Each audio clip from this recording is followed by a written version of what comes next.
As 2020 was an unprecedented year, our Best Of series is doing something different this time. We have interviews with each of the ScottyMeLad crew members as they talk about what some of their favorite video games, TV series, and movies were for the year, as this is our favorites of 2020. Okay, doing something different this year, more off the cuff, less scripted. That's how everybody's videos have gone, and that's how mine's gonna go. Video games.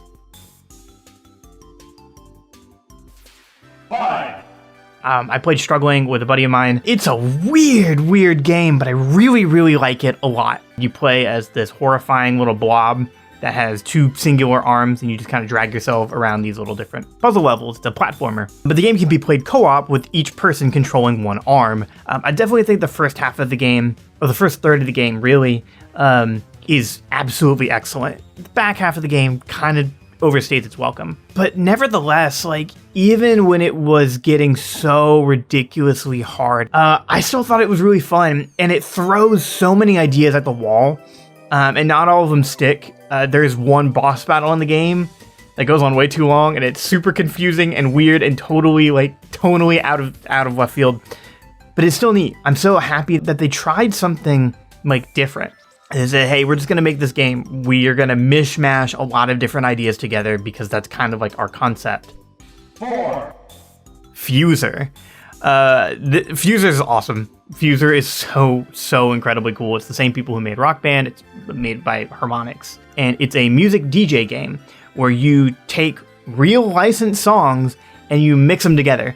So if you want to take Jolene, Good as Hell, and Smash Mouth, and what's another one? And High Hopes. And you want to throw all 4 of them together to make a particular track or just a beat to a DJ song or a set list. You can do that. And it's so weird and it's so wonderful when it works well. When it doesn't work well, it's just as equally as fun. It's truly a special game.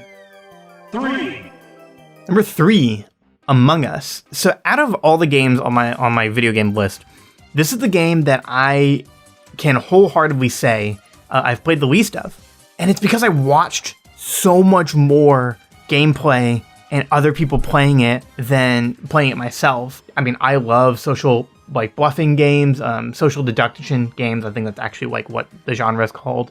Werewolf and Mafia, and that's totally my favorite at game night. But with quarantine, it's a little bit hard to play, but we can't be in the same room. So Among Us fills that void, but you definitely need a bigger group of people to really get a whole lot out of it. I don't have a big extended family. I don't have a huge group of friends. So I relied more on streamers and YouTubers that I really liked playing this game. Probably the most fun I've ever had watching someone play a game. It was just really neat to try to figure out who was who, or just experience people yelling at each other. It's really smart. And it's part of the reason that I kind of enjoyed watching people stream more, and why live streaming is kind of more interesting to me than it had been over the years. For many years, I didn't particularly care about live streaming, but now I kind of do, and a lot of that has to do with Among Us, because I really just liked watching people play Among Us.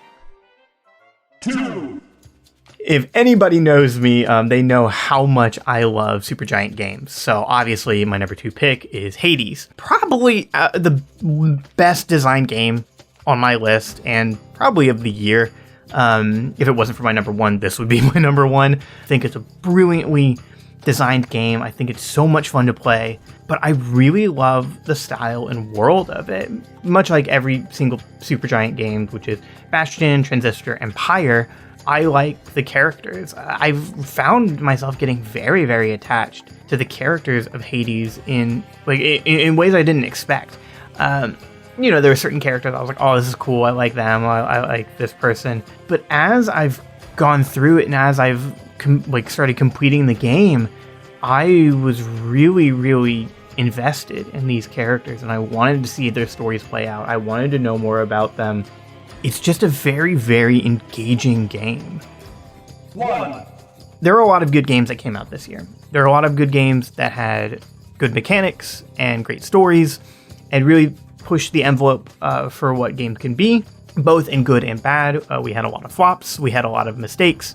We had a lot of game development woes, to put it lightly. But in the beginning of the year, and for me, throughout the entire year, Animal Crossing was always a comfort and a linchpin. Animal Crossing came out at the time it needed to come out. It was totally unexpected, but it was the stars aligned for New Horizons to be just this monumental game. Gave interactions that we all desperately needed, that we couldn't have. I just still fondly remember building up my island and continuing through this whole experience with my friends and making new connections with people online and like reading about what was happening and just watching everybody talk about Animal Crossing. People going out and buying Switches specifically for Animal Crossing. It was so cool. At this point, it's almost been a year since the game came out, and it's still kind of having this nice, calm effect on me, and it did for a lot of people. So it has to be the absolute game of the year over everything else because of what it did and how it cemented itself in not only video game history and pop culture, but in the complete history of 2020.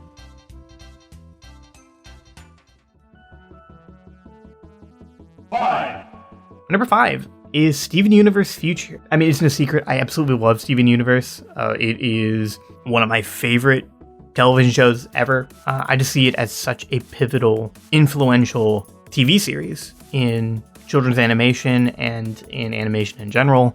There's the original show, there's the movie, which comes after the show, and then there's Future, which is this epilogue to a interesting coming-of-age story.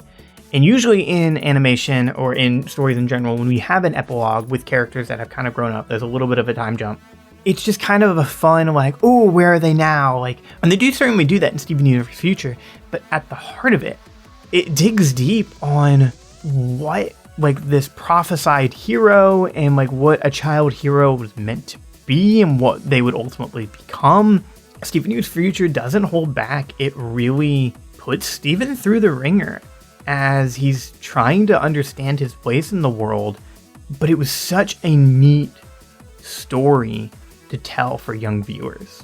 It was such an impactful story that I know if I was in high school or middle school watching this, I mean, I don't know if I would have particularly enjoyed it, but I would have gotten a lot out of it. Capping off this whole series with such a delightful end, which it has a happy ending, but it's an ending that everybody needs to hear, and it's great. It's really good. Steven Universe is just an enormously special show. 4. Umbrella Academy, specifically season 2, because that's what came out this year. I love Umbrella Academy. I think it's so bizarre and weird and fun. Everybody in it is brilliant and good, and it's just a fun show. And then Umbrella Academy season 2 just takes it in a whole new direction that I loved. I thought it was so interesting. I thought it was so engaging. Fell in love with the characters all over again. Everything felt fresh and new, but it also felt like welcoming and returning back to like the character that we know and like. And it's such a just weird, fun romp. 3. Number 3, The Mandalorian. I mean, another really, really fun show, and it totally reinvented Star Wars for me. This is the type of Star Wars story that I love. The Mandalorian is genuinely a very, very, very good show on its own. I do kind of consider it one of the best television shows to come out. Well, I mean, within this current decade, I think all the other stuff is going to have a lot to build to be kind of remembered this fondly.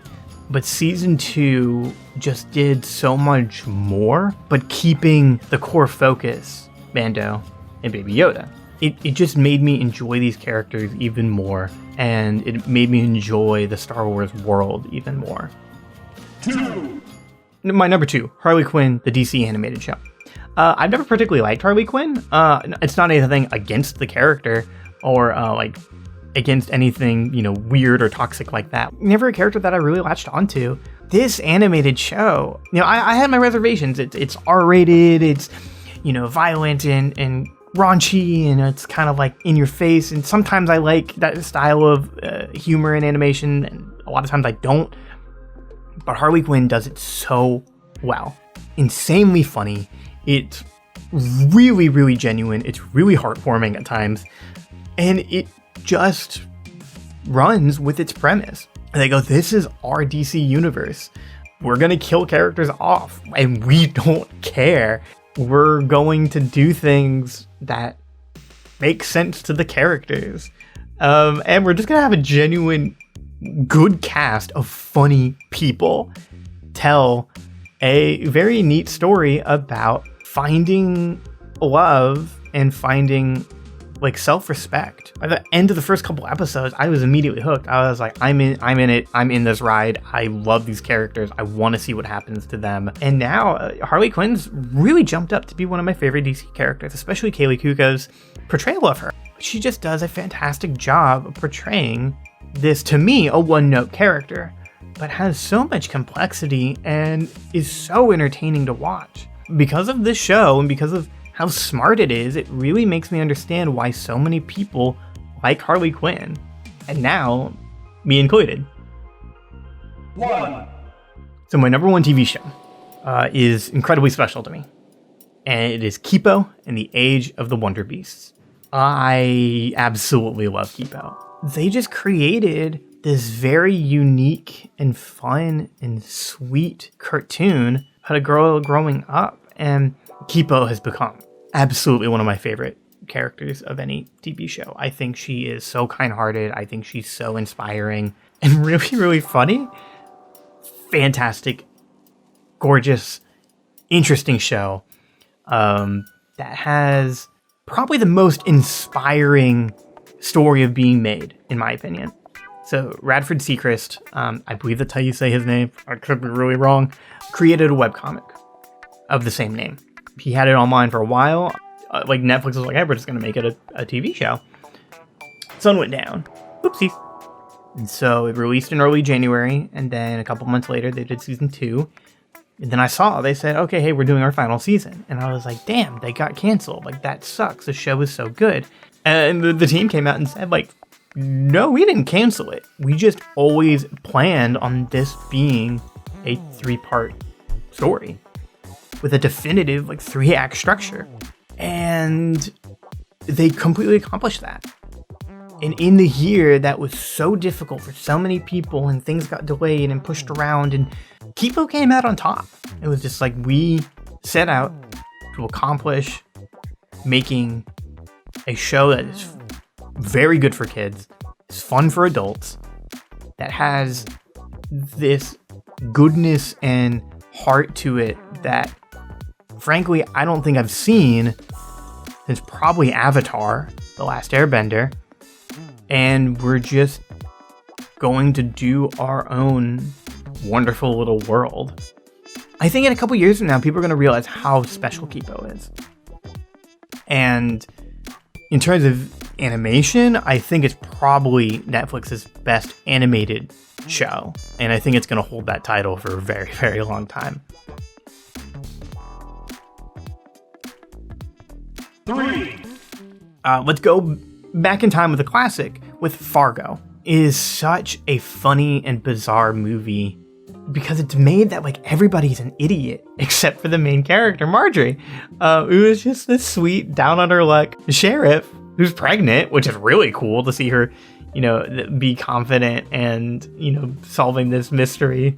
And it just, as everything's ramping up and you're learning more about these characters in this cluster of a scenario that just keeps getting worse, it's so engaging. It's the epitome of dark comedy. I mean, it is so funny when it definitely shouldn't be. And you just have all these really fantastic actors just giving good performances. I think that's the through line through my 3 movies, that these are all movies with actors that really committed to their character. Might not be for everybody, but I definitely think it's worth the watch. 2. A newer movie, probably a movie geared more towards kids, Sonic the Hedgehog. I love video games. I like animated stuff, and I particularly like movies kind of geared towards kids. I think that's fun to see. Sometimes it's just nice to see like an easy breezy movie. And Sonic the Hedgehog is definitely that. Obviously, we all know about like the original trailer and the original design, which was horrifying. The production on it, it sounded like this movie was going to be horrendous, and it totally could have been. But as you know, you can tell in my past tense, it's not. It's incredibly good. It's way better than it needs to be, and it's because every single actor in this movie, including the animated characters, they all commit so hard. It's a comedy so funny when the characters don't see it as a comedy. They see everything as so serious when even these ridiculous scenarios are happening. Sonic the Hedgehog does that to a T. Everybody in this movie delivers like Oscar-winning performances on this scenario about a hedgehog from a different dimension. Like, it's so ridiculous. And parts of the movie are like poop jokes and like kind of not funny, but other parts are really, really good. And like, I have to think that Jim Carrey, who, again, I'm giving this explanation about comedy, he totally does. That's half the reason why Jim Carrey's so funny, is because he's in these scenarios and he just completely commits and lets all ambitions to the wind. And Sonic the Hedgehog does that the whole movie. I can't wait for a million more sequels.